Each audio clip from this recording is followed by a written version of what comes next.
Hi, so today I've been doing some work with a brilliant recovery charity, and it made me think that I might do my next book review on a selection of books that are all about addiction and recovery.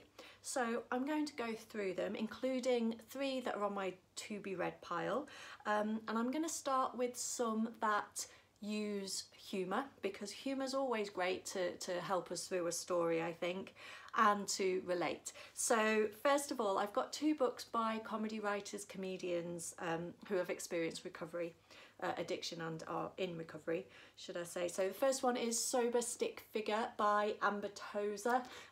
This is brilliant. It uses really fun drawings throughout to describe the different scenarios she was in. This one here says, I do this new dance move where I take drugs.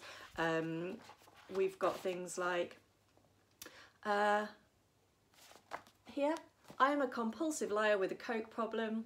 I'm a girl who didn't have a good male role model when I was growing up, so I am very attracted to you. So she's talking about some of the terrible decisions that she's made and some of the awful scenarios she got herself into, but ultimately getting into recovery, so that's great. Another one, comedian Amy Dresner, My Fair Junkie is her book, brilliantly raw, gritty, real, takes us to some very dark and life-threatening places, but also there's some real humour to it. Amy is in recovery and writes a lot on addiction and recovery, so another brilliant book to read. And another one with humour, I'm actually going into fiction now, and this was recommended to me by a friend who is in recovery. Rachel's Holiday by Marian, big book, definitely worth reading. All of these brilliant pages though. This is the story of Rachel, whose holiday, as you might imagine, is to a rehab centre.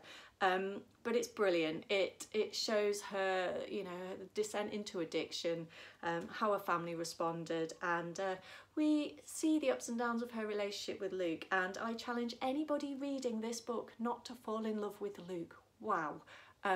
Well worth the read just for Luke, to be honest. So they're my humorous books.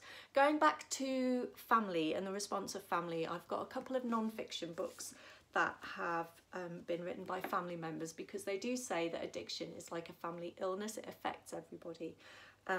So here I've got a mother's story of her daughter's murder. Now this is And I Don't Want to Live This Life by Deborah Spungen, and it is about Nancy Spungen, who tragically died very young in her early 20s back in 1978. To those who don't know, Nancy's quite famous for being the other half of Sid and Nancy, so Sid Vicious of Sex Pistols fame. The media were horrible to her, and she did live with quite severe mental health and addiction problems, but this is from a mother's perspective, and I think that's so important to go behind the headlines and to see how her experiences and addictions develop from being very young. Another one focusing on family. This is such a beautiful, beautiful, powerful read. I would definitely get tissues ready if you're going to read this, but it is well worth the read. Chase the Rainbow by Poorna. Poorna really sadly, tragically lost her husband to suicide in 2015, Rob, who was from New Zealand and loved music, and I think he was a journalist like Poorna. And he struggled with depression and developed a heroin addiction. It's such a tragic story, but it is so moving. It's written so beautifully. I strongly recommend anybody read this who has been through loving and losing, or loving and just worrying about somebody because of their mental health or addiction problems. So that's another one. Also, if you're into music, as I am, 2 great memoirs with a really brilliant music backdrop. First of all, Sing Backwards and Weep by Lanegan. This is so raw, so brutally honest.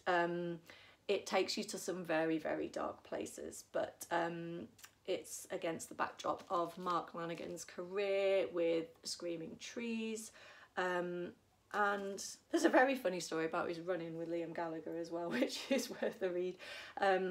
But he moves into recovery. It's great. It's very gritty, but it's yeah, it's very honest. It's so worth a read. There'll be times you read it where you really don't like him, but that's why we should respect him for writing this book, because he's been so honest and upfront about everything.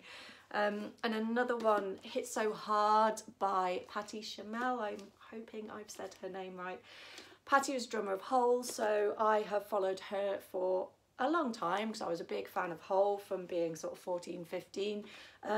Hit So Hard again, you've got the backdrop of the music industry, and while she was in Hole, and some of the problems that musicians face actually, which really bring to life kind of the reasons why drug and alcohol problems, mental health problems are kind of amplified for people in music. But yeah, Patty moves into recovery after some very, very, very difficult challenges, and she talks about moving into recovery and actually working with animals, and I love that. It just shows, like, you know, how a different path can really help. So yeah, brilliant book. There is also a documentary to go with this. I think it's on Amazon Prime if anybody wants to watch it, but the book is well worth a read. So my to be read pile, so I can't review these as such, but these are great. I believe that I first heard of Catherine Gray, I think she was on BBC Breakfast or some TV show, and I just thought she seemed brilliant, and this is her story. It's a Sunday Times bestseller, so it's going to be great. The Unexpected Joy of Being Sober, so that is on my list. Another one, this one is from Alison Kerwin. This is a family story.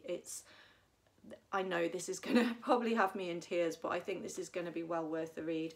The Counsellor by Alison Kerwin talks about Danny, her brother, who she describes as the brightest star, adored by family, but he was taken away by addiction. So very sad. Another one that I think you would probably need to get the tissues out for, but I think that'd be well worth a read. And finally, Russell Brand. I bought this book because I loved his interpretation of the 12 steps. So if you know about the 12 steps to recovery and the 12-step program, it was written years and years and years and years ago, I think in the 30s in America. It had a very religious tone to it. These days in 12-step recovery groups, you are encouraged to interpret them. They are like guiding principles, but you can interpret them. So for example, where it says God and your higher power, that could be anything. That could be that could be nature. That could be your higher power. Could even be a friend, or it could be your inner voice. It doesn't have to be religious. But I can't wait to read this because I just love his interpretation. Step 1, are you a bit fucked? Step 2, could you not be fucked? And so on and so on. I think we end with step 12, look at life less selfishly, be nice to everyone, help people if you can. It's a very simple way of putting the 12 steps, and I think it's just going to be very funny. I've read another of Russell Brand's books and really enjoyed it, so I'm looking forward to this one. This one's from Bluebird. So there we are. I've obviously got a lot of reading to do. Please do share comments and tips and recommendations for other books in this theme of addiction and recovery, and if anybody needs help, if you are in the northeast like I am, then the Road to Recovery Trust in Newcastle and Recovery Connections, which is based in Tees Valley, are both brilliant organisations to link in with. Lots of peer support and lots of stuff based around 12-step recovery. And if you're not, information about 12-step recovery is all over the net. You can find your nearest meeting. Just look for Alcoholics Anonymous, Gamblers Anonymous, Cocaine Anonymous. There are so many different fellowships, so have a look for them, reach out for help. They're so powerful and supportive. So thank you.